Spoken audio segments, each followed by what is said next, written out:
শ্ৰীযুত ৰঞ্জিত দাস ডাঙৰীয়ানী আজি কৃষি ছাত্ৰ ছাত্ৰী অনুষ্ঠানৰ কাৰণে তেখেতক মই চমুকৈ দুআষাৰ ক'ব কাৰণে উঠি আছোঁ।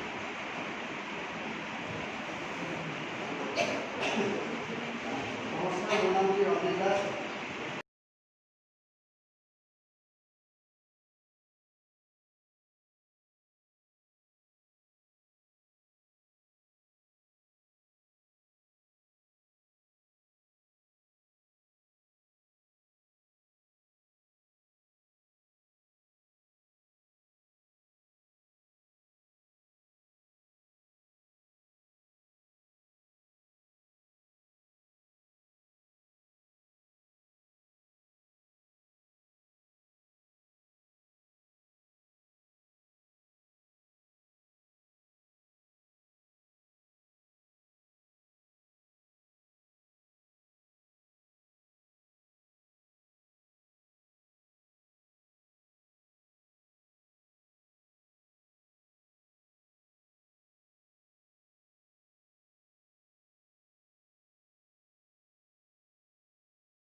বা চাকৰি কালত আমাৰ হায়াৰ ছেকেণ্ডেৰীৰ যিখন মাৰ্কশ্বিট সেই মাৰ্কশ্বিটখন খুবেই দৰকাৰী আৰু সমসাময়িকভাৱে আমি শিক্ষাৰ লগতে আমি আমাৰ যি মানৱ এজন সঁচা মানুহ হিচাপে নিজকে নৈতিক চৰিত্ৰই গঢ়ি তোলাটো হৈছে এক প্ৰধান আমাৰ কৰ্তব্য।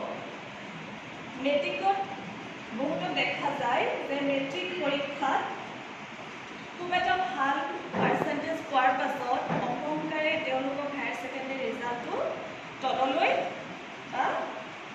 নিম্নগামী হোৱা দেখা যায়। কিন্তু মই ভাবোঁ ইয়াত থকা প্ৰতিজন ছাত্ৰ ছাত্ৰীয়ে তেওঁলোকৰ এই মেট্ৰিকৰ ৰিজাল্টটো তেওঁলোকে গুৰুত্ব নিদি অনাগত যিটো আহি আছে হায়াৰ ছেকেণ্ডেৰী পৰীক্ষা, সেই হায়াৰ ছেকেণ্ডেৰী পৰীক্ষাত যাতে এটা উচ্চ শতাংশ বা